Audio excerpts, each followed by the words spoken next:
This case takes place in the USA in the 90s. Rita Hoffman was a 48-year-old saleswoman and a divorced mother, living in a rural part of East Wenatchee. She was described as a friendly and hardworking mother. Rita shared her home with her younger daughter, Mandy. Her personal life was stable and she had a boyfriend. At the time, nothing appeared to be out of the ordinary. In the days before what happened, Rita's daughter Mandy was 15. At the time, Mandy was a popular girl at school. She played on a softball team and was known as an outgoing, athletic girl with a bright smile. In the spring of 1995, she was finishing the school year and was looking forward to a summer break.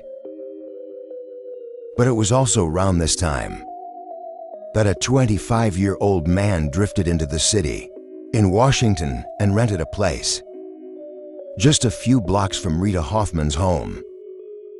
This man had no known relationship with Rita or Mandy. They never knew he existed. Unbeknownst to them, however, the stranger in their vicinity had taken a dark interest in their family. This man secretly watched the Hoffmans for weeks, studying their habits as he indulged in violent fantasies of himself as a werewolf stalking his prey. One apparent vulnerability in the Hoffman household was a sliding glass door at the back of their house. They left this door unlocked. The family lived in a safe, semi-rural neighborhood, and they didn't obsess over safety. It was somewhat of a different time. And of course, there were no obvious warning signs. On the evening of April 12, 1995, Rita spoke with her boyfriend on the phone at around 10 p.m. and according to him, nothing seemed amiss during the conversation, which tragically was their last conversation. However, sometime after 11 p.m., as the mother and daughter were winding down for the night, this unknown man set his plan in motion. Using the unlocked rear door, the intruders slipped into the Hoffman house.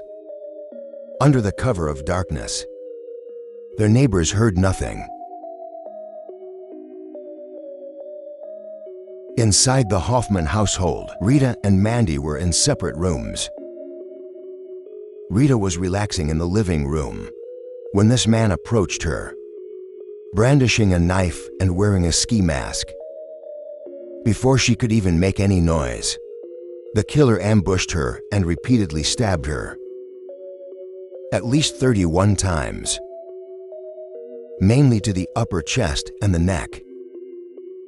With Rita's life fading, the killer headed upstairs to find Mandy. The killer wasn't as stealthy the second time. He never got the chance to deploy an attack. Out of the blue, Mandy noticed the killer, and when he tried to attack her, she bravely fought back. Defensive wounds across her body proved this.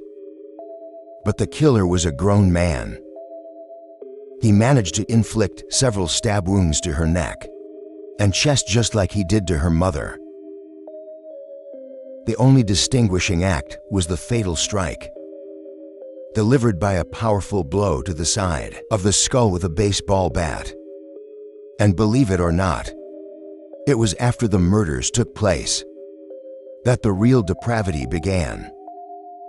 The order of these events is not fully understood, but what is known is that after the killing, the intruder carried out several mutilations of an intimate kind to Mandy.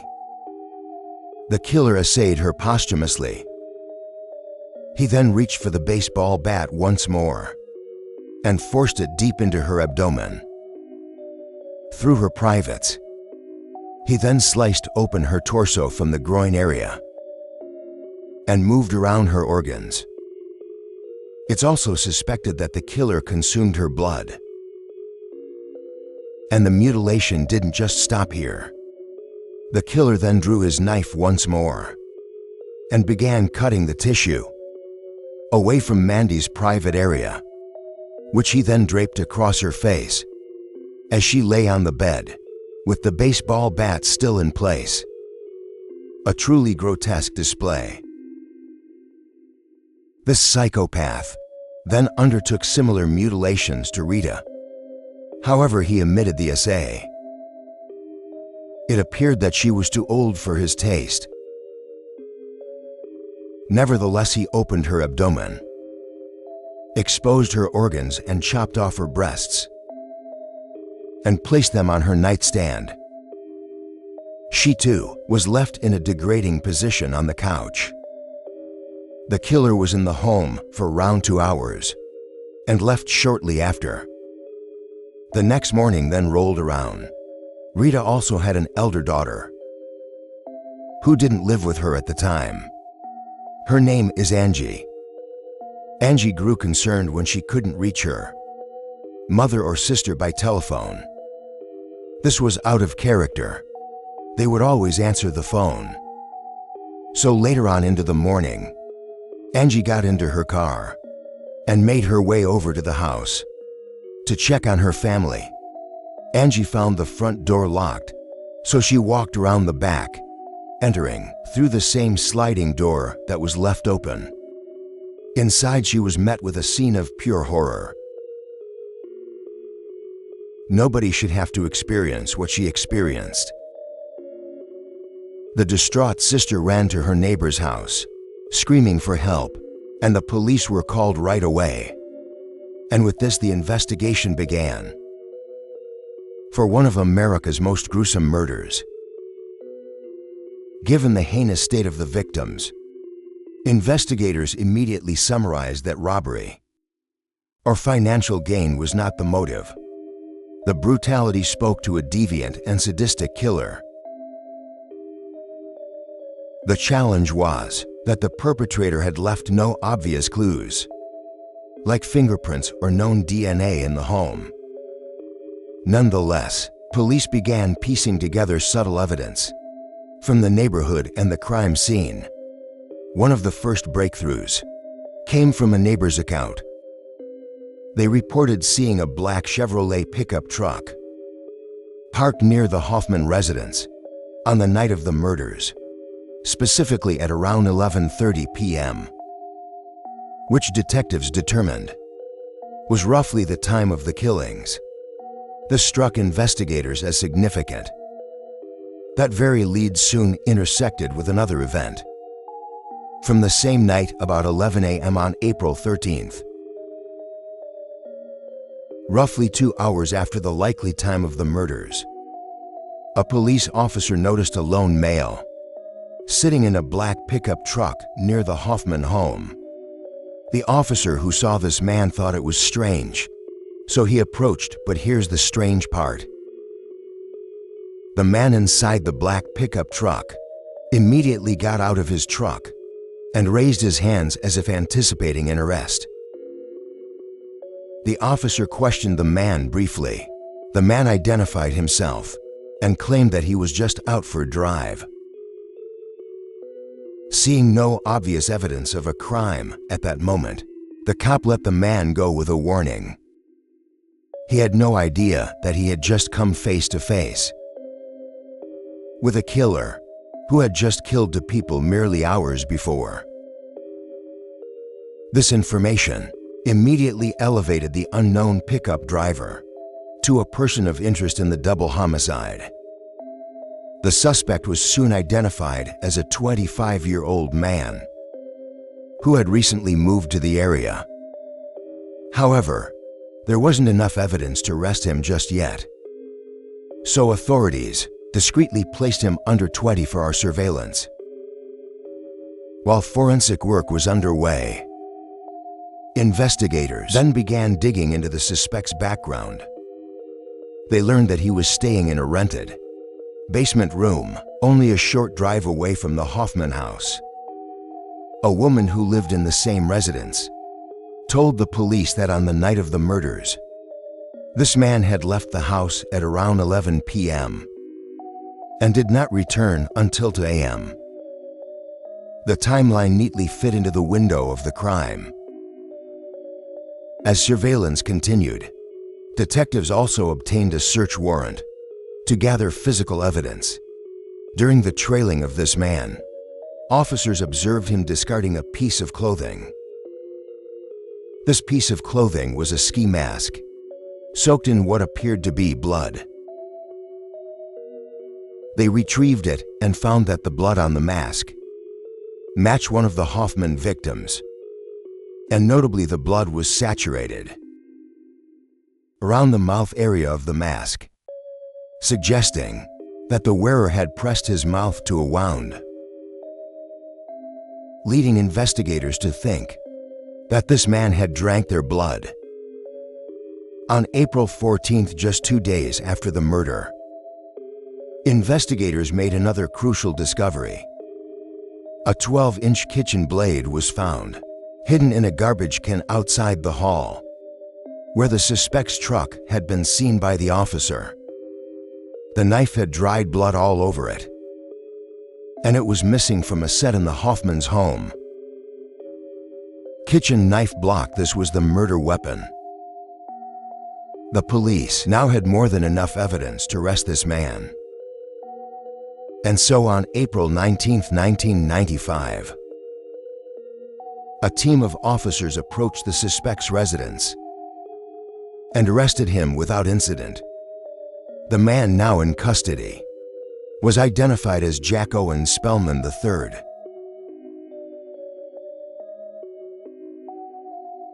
But who was he? Jack Owen Spellman III grew up in eastern Washington and had a troubled, nomadic youth. His mother went through 4 different marriages, and her 4 children. Jack and his siblings grew up without knowing their biological fathers. By his early teens, Jack was exhibiting antisocial behavior. He struggled academically and ultimately dropped out of school in the 9th grade, whilst living in a small town in Washington. After leaving school, he drifted between friends and relatives' homes. Those who knew him in his late teens were called a strange man with very few close friends. In his early adulthood, Jack developed a strange fascination with wolves and violence. He began collecting wolf memorabilia, like posters and ornaments and pelts. He was pretty much obsessed. According to later accounts from acquaintances and family, Jack fantasized that he himself was some sort of werewolf. He often imagined stalking human prey under the moonlight and then savagely attacking. And Jack's propensity for violence soon surfaced. In earlier incidents, he accumulated a criminal record as a young man, which included burglary, theft, assault, and malicious mischief in Washington state. In 1993, at the age of 23, he and a male friend were arrested for an alleged essay of a woman. They had met at a bar in Kent. According to the police report, Jack offered this woman a ride home. When she realized their sinister intent, she resisted, but the men just continued. She later reported that Jack pinned her down while his friend attempted to essay her. The woman thankfully was able to escape, and she went straight to the authorities. Jack was charged with first-degree SA in that case, but the charges were eventually dropped due to insufficient evidence. But while Jack was in jail, he fantasized about stalking women and the things he would do to them.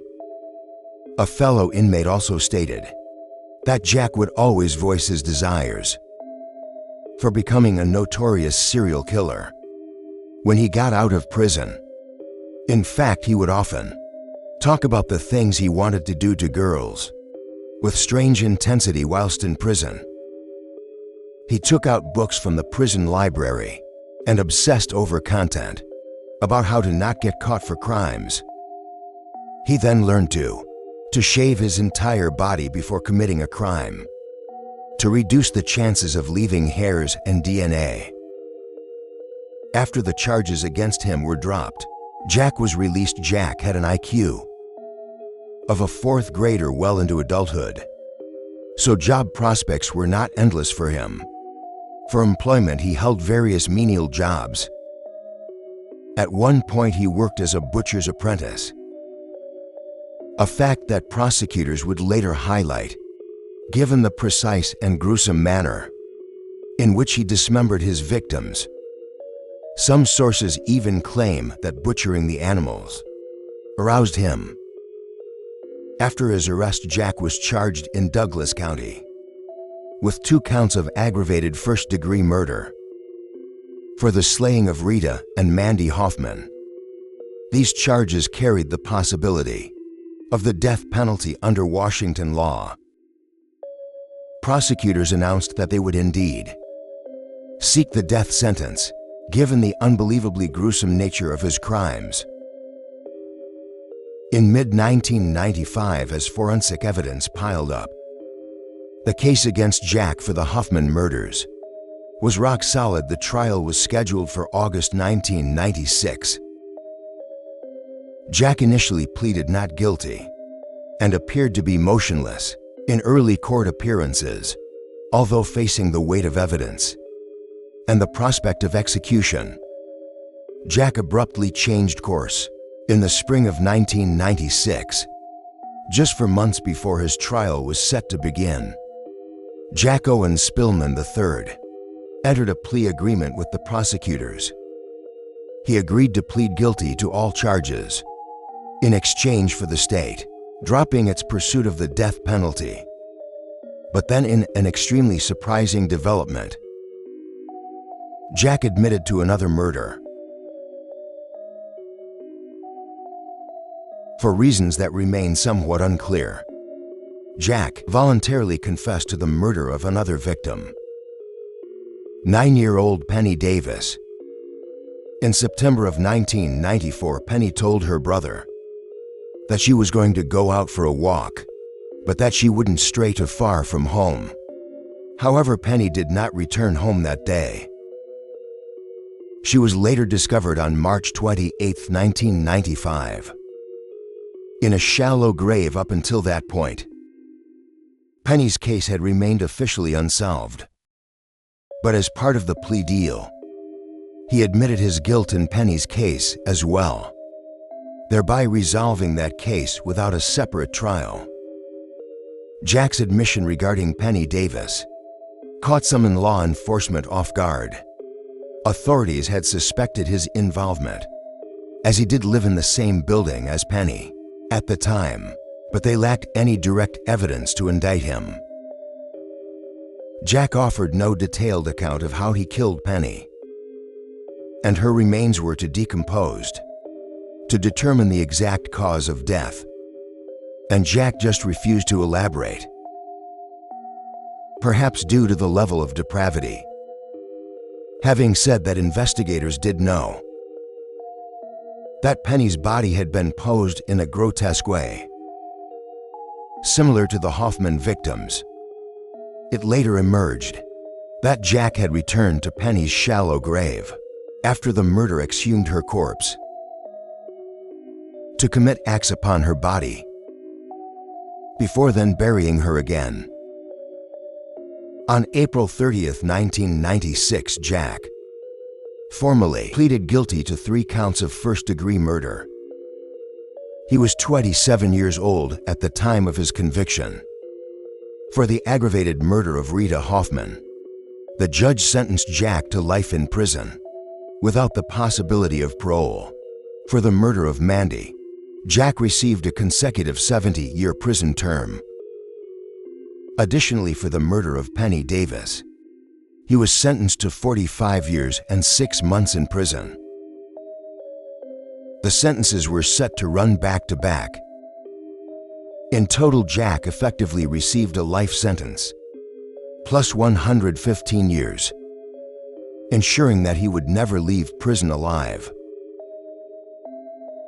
Essentially, this outcome was equivalent to what a jury might have decided if they had convicted Jack and spared him of the death penalty. During the entire trial, Jack made no statements and showed absolutely no remorse. He only spoke briefly to confirm his guilty pleas. On record, the courtroom had to see and hear some of the most gruesome details of his crimes as the prosecution recounted the evidence. For the record, family members of the victims were also present, having to hear what their loved ones suffered in their final moments. Now also, be careful if you do look up this case online. After you watch this video, there are crime scene photographs of the murders, and they are some of the most gruesome, disturbing photographs I have ever seen. When the trial was finally over and the courtroom fell silent, what lingered wasn't just the horror of Jack's crimes. It was the unsettling clarity of his intent. He wanted this. He wanted to be known as an infamous serial killer. He was likely just disappointed that he got caught too soon. The evidence in the trial laid bare a man consumed by fantasies of domination and death. The careful stalking, the sadistic mutilation, the return to his victims' bodies. In reflection, detectives and prosecutors describe him not as a man who lost control, but as one who sought control through cruelty. Even after receiving life without parole, Jack offered no apology to the victims' families. Detectives later said that he didn't feel remorse. He felt accomplishment. Investigators who interviewed him described him as a sadist and a narcissist who took great satisfaction in the notoriety of his crimes. And while he was sometimes cooperative in questioning, that cooperation was calculated and not compassionate. It's believed he only told the police about Penny so he could cement his legacy as an actual serial killer with 3 confirmed kills. The case of Jack Spillman is now referred to as the Werewolf Butcher. Today, Jack remains behind bars for life, a fate that guarantees that he will never harm another innocent soul again.